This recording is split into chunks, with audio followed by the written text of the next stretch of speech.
Dieu nous appelle toujours par ce que nous aimons. Abraham était dans l'idolâtrie. Ses parents furent idolâtres.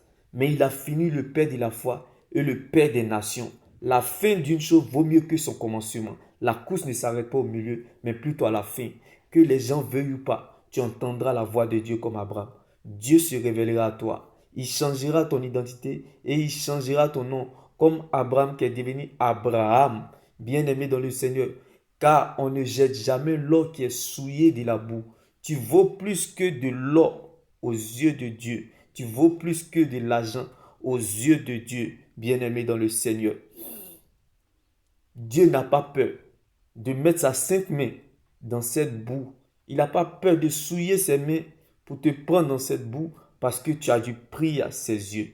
Bien-aimé dans le Seigneur, même si tu es enveloppé de péchés, même si tu es drogué, même si tu es, mon Dieu me dit qu'il t'a choisi. Dans tes erreurs, il t'a choisi. Dans tes défauts, il t'a choisi. Dans tes faiblesses, il t'a choisi. Dans ton péché, il t'a choisi. Dans ton incapacité, il t'a choisi. Dans tes faiblesses, il t'a choisi. Dans tes défauts, il t'a choisi, bien-aimé. Même si tu es enveloppé de péchés, sache qu'on ne jette jamais l'or qui est souillé de la boue. Dieu est capable de prendre tes erreurs pour en faire de ça une force principale. Dieu est capable de prendre tes faiblesses pour en faire de ça, bien-aimé, une force principale. Dieu, bien-aimé, est capable, bien-aimé dans le Seigneur, de prendre tes erreurs pour faire son plan.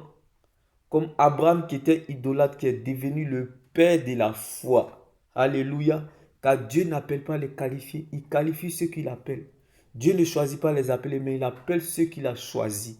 Bien-aimé dans le Seigneur, on peut avoir le même corps, comme Abraham qui était dans l'idolâtrie, mais l'intérieur qui a changé, comme Abraham qui est devenu le père de la foi. On parle de la nouvelle naissance. Il n'y a pas de reconnaissance sans connaissance. Il n'y a pas de renaissance sans naissance. Bien-aimé dans le Seigneur. Il n'y a pas de vision sans révision. Il faut être connu avant d'être reconnu. Quand Dieu te montre une vision, c'est parce qu'il t'a donné la provision. La parole de Dieu est notre position. Car c'est la seule terre solide sur laquelle nous pouvons nous tenir.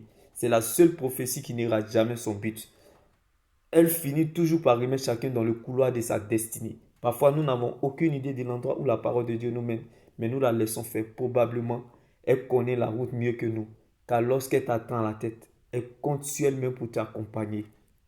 Que ta foi ne s'appuie pas sur les émotions, les sentiments, mais plutôt sur ce que Dieu dit, sa parole. Heureux l'homme qui cherche la présence de Dieu malgré les difficultés.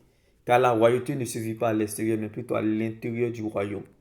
Un réfugié ne peut jamais se retrouver à la royauté. Dieu se trouve toujours dans sa parole. Alors sois comme un crocodile ou comme un poisson dans la parole de Dieu. Car le poisson ne murmure pas malgré l'incertitude, la confusion, la désolation. Le but de Dieu qu'un chrétien devienne disciple obéissant. Dieu m'est béni.